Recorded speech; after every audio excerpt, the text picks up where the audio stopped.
Chemical properties of carbon compounds.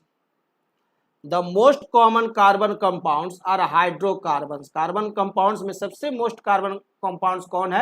Hydrocarbons, alkanes, alkenes and alkynes. The chemical properties which we are going to study here are combustion reaction, substitution reaction, addition reaction. यहाँ हम लोग chemical properties देखने जा रहे हैं. Combustion reaction occurs in all types of hydrocarbons. सभी hydrocarbons में होते हैं, चाहे सैचुरेटेड हो चाहे अनसैचुरेटेड हो. Substitution reaction are given only by saturated hydrocarbons. और सब्स्टिट्यूशन रिएक्शन सिर्फ आपको सैचुरेटेड हाइड्रोकार्बन्स में होता है या कहिए अल्केन्स में होता है. और addition reactions are given only by unsaturated hydrocarbons. और एडिशन रिएक्शन जो होंगे वो सिर्फ अनसैचुरेटेड हाइड्रोकार्बन्स में होंगे, that is alkenes and alkynes. Alkenes और अल्काइंस में एडिशन रिएक्शन होंगे. क्यों? क्योंकि ये अनसैचुरेटेड है, इन्हें सैचुरेशन के लिए कुछ ऐड होना होगा. सब्स्टिट्यूशन रिएक्शन सैचुरेटेड में होते हैं. क्यों? क्योंकि ये सैचुरेटेड है, इसमें से कुछ निकाल करके आप इसे अनसैचुरेटेड कर सकते हैं. और combustion reaction alkane, alkyne, alkyne तीनों में होता है.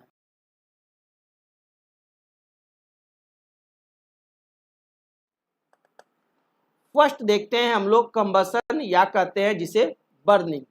The process of burning of a carbon compound in air to give carbon dioxide, water, heat and light is known as combustion.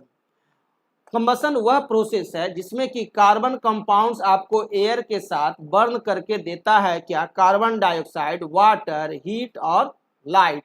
इसे ही हम लोग जनरल टर्म में क्या कहते हैं? Combustion. Combustion is also called burning. Combustion को ही हम लोग सेकंड टर्म कहते हैं burning. Most of the carbon compounds burn in air to produce a lot of heat. जितने भी कार्बन कंपाउंड्स हैं वो अधिकांश कार्बन कंपाउंड्स एयर के साथ बर्न करके एक बहुत ही अधिक मात्रा में हीट भी प्रोड्यूस करते हैं. For example alkane burn in air to produce a lot of heat due to which alkanes are excellent fuels. Alkanes जो हैं वो बहुत ज़्यादा हीट प्रोड्यूस करते हैं आफ्टर बर्निंग, इसलिए अल्केन्स को हम लोग कहते हैं excellent fuels. When methane natural gas, methane हमारा नेचुरल गैस है, burns in a sufficient supply of air, then carbon dioxide and water vapours are formed and a lot of heat is also produced. जब methane को हम लोग जलाते हैं एक limited supply of air के साथ, ठीक है ना, सफिशिएंट सप्लाई देते हैं उसको एयर का, तो वो मीथेन हमारे को ऑक्सीजन के साथ बर्न करके देगा क्या? कार्बन डाइऑक्साइड, वाटर, हीट और लाइट. देखिए मीथेन हम लेते हैं CH4, यह हमारा मीथेन है जिसे कि हम लोग नेचुरल गैस भी कहते हैं. यह ऑक्सीजन के साथ बर्न करेगा, कंबशन रिएक्शन होगा, इसे कहते हैं क्या? कंबशन. तो देगा क्या? Carbon dioxide plus water plus और निकलेगा साथ में क्या? हीट निकलेंगे और लाइट भी निकलते हैं. हीट एंड लाइट दोनों निकलेंगे एनर्जी के रूप में. अब भी इस कंपाउंड को देखिए तो आपका ऑक्सीजन तो देख रहे हैं आपका 3 है राइट साइड में, लेफ्ट साइड में 2 है, तो यहाँ 2O2 कर दे और हम लोग इसको 2H2 को कर दे. अब देखिए बैलेंस्ड हो गया, हाइड्रोजन 4, तो ये अनबैलेंस्ड को बैलेंस भी करना है. आफ्टर द केमिकल रिएक्शन को हम लोग राइट कर लेंगे, उसके बाद हम लोग उसे बैलेंस करते हैं. क्लियर? तो मीथेन जो है वो ऑक्सीजन के साथ बर्न करेगा, कंबशन रिएक्शन करेगा और देगा क्या? कार्बन डाइऑक्साइड, वाटर, हीट और light. Since natural gas methane produces A lot of heat on burning, so it is used as fuel in homes, transport and in industry. Methane जो है एक natural gas है और यह बहुत ही ज़्यादा heat देता है जब इसे हम लोग बर्न करते हैं, इसीलिए इसका उपयोग फ्यूल्स के रूप में हमारे घर, ट्रांसपोर्ट और इंडस्ट्री में होते हैं. The cooking gas LPG, cooking gas हमारा कौन सा है? LPG, which we use in our homes is mainly an alkane called butane, जिसमें मेनली क्या रहता है? ब्यूटेन रहता है. C4H10 mainly cooking gas LPG जो हमारे घर में सिलेंडर है उसमें क्या रहते हैं? मेनली ब्यूटेन रहते हैं.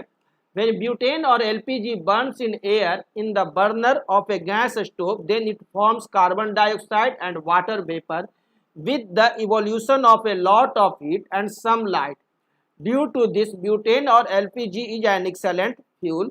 और इसी के चलते हमारा ब्यूटेन भी एक बहुत ही अच्छा फ्यूल है, क्योंकि यह जब बर्न करता है तो बहुत ही अमाउंट में आपको हीट देता है और साथ में कार्बन डाइऑक्साइड और वाटर निकलते हैं.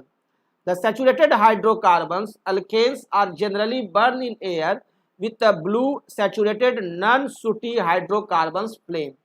और जितने भी सैचुरेटेड हाइड्रोकार्बन्स हैं वो जनरली एयर में बर्न करते हैं, एयर के साथ बर्न करेंगे और ब्लू फ्लेम के साथ बर्न करेंगे और आपको नॉन सूटी हाइड्रोकार्बन्स फ्लेम देंगे, यानी किसी तरह से वो आपको हार्म नहीं करेंगे, यानी कि ऐसा फ्लेम नहीं देंगे कि लगेगा जैसे कि गोली निकल रहा है, उसे कहते हैं नॉन सूटी हाइड्रोकार्बन्स फ्लेम. एक धारा में फ्लेम निकलेगा. The gas stove and kerosene stove used in our homes have teeny holes or inlets. आप अपने घर में जो गैस स्टोव या केरोसिन स्टोव देखे होंगे या नहीं तो देखिए कहीं किसी दुकान पर जा करके, उसमें छोटे छोटे होल्स रहते हैं for air, so that sufficient oxygen of air is available for the complete burning of fuel to produce a smokeless blue flame. वो इसलिए रहता है ताकि उसमें से आपको एयर ले सके और आपका जो बर्निंग होगा वो आप बर्न करके ब्लू फ्लेम दे और स्मोकलेस हो, धुआं रहित हो. Thus, when the flame in a gas stove is blue, then the fuel is burning completely or that complete combustion takes place. यदि फ्लेम जो है वो आपका ब्लू है, इसका मतलब है कि आपका कंप्लीट कंबसन हो रहा है. And when the fuel in a gas stove or kerosene stove burns completely, giving a blue flame, then the bottom of the cooking utensils or vessels remain clean from outside. It does not get blackened. और जब भी blue flame देगा तो complete combustion होगा, और जब complete combustion होगा तो कोई स्मोक नहीं निकलेगा, और कोई स्मोक नहीं निकलेगा तो हमारा जो कुकिंग यूटेंसिल्स है, जो बर्तन है, उसका नीचे का जो आप तलवा देखिएगा तो वो आपको ब्लैक नहीं होगा. And if however the fuel in a gas stove or kerosene stove does not burn completely, then a sooty flame is produced which blackens the bottom of the cooking utensils from the outside. और यदि वह पूर्ण रूप से नहीं जले तो आपका ब्लू फ्लेम भी नहीं रहेगा, फ्लेम आपका सूटी रहेगा, है ना, लगेगा कि एक प्रवाह में नहीं है और आपको वो बर्तन को नीचे से ब्लैक कर देगा आउटसाइड से. So if the bottom of cooking utensils in our homes are getting blackened, it shows that the air holes of the gas stove या kerosene stove are getting blocked and the fuel is not burning completely. इसलिए जब भी आपको दिखाई दे कि आपका बर्तन जो है वो ब्लैक हो रहा है तो इसका मतलब है कि वहाँ आपका फ्यूज जो है वो कंप्लीट रूप से बर्न नहीं हो रहा है, यानी कि आपका जो एयर का होल है वो आपको भर गया है, उसे साफ करने की जरूरत है. The unsaturated hydrocarbons, alkenes and alkynes burn in air with a yellow sooty flame producing black smokes. और जो अनसैचुरेटेड हाइड्रोकार्बन्स हैं, एल्कीन्स और अल्काइंस, वो जब एयर के साथ बर्न करते हैं तो वो आपको सूटी फ्लेम देंगे और येलो फ्लेम देंगे और प्रोड्यूस करेंगे black smoke. For example, ethene and ethyne burn in air with a सूटी फ्लेम. जब भी हम इथीन या इथाइन को बर्न करेंगे तो वो एयर में बर्न करेगा विथ अ सूटी फ्लेम और yellow flame. The unsaturated hydrocarbons, alkenes and alkynes burn with a sooty flame because the percentage of carbon in unsaturated hydrocarbon is comparatively higher than that of alkanes, which does not get oxidized completely in the oxygen of air.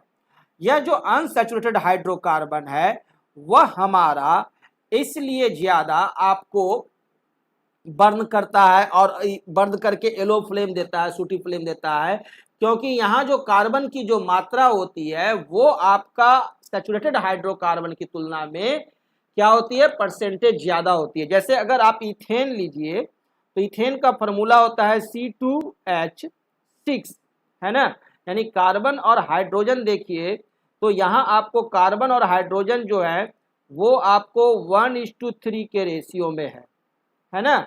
लेकिन वहीं अगर आप ethene लीजिए या ethyne लीजिए तो देखिए ethyne क्या है, C2H2 है, यहाँ 1:1 का रेशियो है, 50-50 है ना। यहाँ कार्बन क्या है 50% और हाइड्रोजन 50%। यहाँ कार्बन क्या है आपको 1 है तो ये आपका हाइड्रोजन क्या है 3 है ना। तो यहाँ कार्बन का परसेंटेज कम है अल्केन में, सैचुरेटेड हाइड्रोकार्बन्स में, और अनसैचुरेटेड में कार्बन का परसेंटेज ज्यादा है ना। परसेंटेज ऑफ कार्बन यहाँ क्या है, मोर है देन सैचुरेटेड हाइड्रोकार्बन। इसलिए यह जब भी बर्न करता है तो आपको सूटी फ्लेम देगा और आपको क्या करेगा, येलो फ्लेम देगा। No air contains only about 21% of oxygen in it which is insufficient for the complete combustion of unsaturated hydrocarbon having higher carbon percentage। और ये जो कार्बन परसेंटेज ज्यादा रहता है इसलिए इसको ऑक्सीजन पूरा कंप्लीट रूप से नहीं मिल पाता है और ये अच्छी तरह से जल नहीं पाता है। But if unsaturated hydrocarbons are burned in pure oxygen then they will burn completely producing a blue flame. लेकिन यदि इसी अनसैचुरेटेड हाइड्रोकार्बन को यदि हम पूर्ण रूप से ऑक्सीजन दें, कंप्लीट ऑक्सीजन के साथ बर्न कराएं, तो यह भी हमारे को ब्लू फ्लेम के साथ बर्न करेगा और नॉन सूटी फ्लेम देगा, है ना। यानी ऑक्सीजन इसके पास इसको कम मिल पाता है क्योंकि कार्बन का परसेंटेज ज्यादा रहता है, जिसके चलते अनसैचुरेटेड हाइड्रोकार्बन जो है वो आपको क्या करते हैं, सूटी और येलो फ्लेम देते हैं। क्यों देते हैं ये क्लियर हो गया। Acetylene ethyne is an unsaturated hydrocarbon. Acetylene ethyne एक अनसैचुरेटेड हाइड्रोकार्बन है। When acetylene is burned in air it burns with a very sooty flame due to incomplete combustion. क्योंकि यहाँ इनकम्प्लीट कंबसन होता है। क्यों होता है, क्योंकि यहाँ कार्बन की मात्रा बहुत ज्यादा है, परसेंटेज ज्यादा है। The temperature of flame produced is also not high. और जब आपका इनकम्प्लीट कंबसन है तो फ्लेम का जो टेम्परेचर होगा वो भी ज्यादा नहीं होगा। And now if a mixture of acetylene ethyne and pure oxygen is burned then acetylene burns completely producing a blue flame. लेकिन यदि इसको एसिटिलीन को हम लोग प्योर ऑक्सीजन के साथ बर्न कराएं तो ये आपको ब्लू फ्लेम देगा और पूरा हिट भी देगा। The oxygen acetylene flame called oxyacetylene flame is extremely hot and produces a very high temperature which is used for welding metals। और यही देखिए कि यदि हम लोग ऑक्सी एसिटिलीन बना लें, यानी एसिटिलीन और ऑक्सीजन का अगर हम लोग मिक्सचर रखें और ऑक्सी एसिटिलीन को अगर हम लोग बर्न कराएं तो वो बहुत ज्यादा टेम्परेचर देगा क्योंकि कार्बन वहां बहुत ज्यादा है और उसको जब पूरा ऑक्सीजन मिलेगा तो वो आपको बहुत ज्यादा हीट देगा with blue flame. It is clear that a mixture of acetylene, ethane and air is not used for welding because burning of acetylene, ethane in air produces a sooty flame due to incomplete combustion which is not hot enough to melt metals for welding। और इसीलिए हम लोग सिर्फ ethyne का उपयोग नहीं कर सकते हैं वेल्डिंग के लिए क्योंकि उसे कंप्लीट रूप से ऑक्सीजन नहीं मिल पाता है और उसे कंप्लीट बर्निंग नहीं करा पाता है। अगर वेल्डिंग में हमें यूज भी करना होगा तो क्या करना होगा, ऑक्सी एसिटिलीन का उपयोग करना होगा, यानी एसिटिलीन और ऑक्सीजन के मिक्सचर को। The incomplete combustion of fuels has the following disadvantages. कोई भी फ्यूल्स का यदि इनकम्प्लीट कंबसन हो रहा है तो उसके निम्न डिसएडवांटेजेस है, निम्न दोष हैं।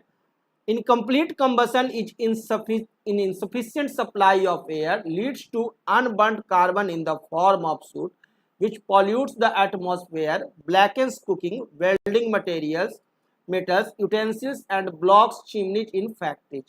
यदि incomplete combustion होगा, ठीक है, due to insufficient supply of air, तो वहां अनबर्न्ट हो रहेंगे कार्बन, बहुत सारे नहीं जलेंगे जिसके चलते सूट आपको प्रोड्यूस होंगे, एयर निकलेंगे, धुआं निकलेगा और क्या होगा, एटमॉस्फेयर को पॉल्यूट करेगा, है ना। कुकिंग यूटेंसिल्स को ब्लैकन कर देगा, ब्लैक कर देगा, वेल्डिंग मटेरियल्स को ब्लैक कर देगा, है ना, और चिमनी और फैक्ट्री को ब्लॉक कर देता है। जो फैक्ट्री में चिमनी जो रहती है उस चिमनी से जिससे कि धुआं निकलता है उस धुआं को धीरे धीरे धीरे धीरे धीरे धीरे लेयर जम जाता है और उसे ब्लॉक करता चला जाता है। The incomplete combustion also leads to the formation of an extremely poisonous gas called carbon monoxide। और यदि इनकम्प्लीट कंबसन होगा तो वहां एक पॉइजनस गैस भी फॉर्म करता है, and that poisonous gas is carbon monoxide, जो कि एक डेंजरस गैस है। Yet another disadvantage is that the incomplete combustion of a fuel produce less heat than the produced by complete combustion। और सबसे major तो disadvantage यह है कि अगर इनकम्प्लीट कंबसन हो रहा है फ्यूल का, तो आपको हीट जो प्रोड्यूस हो रहा है वह भी लेस अमाउंट में प्रोड्यूस होता है।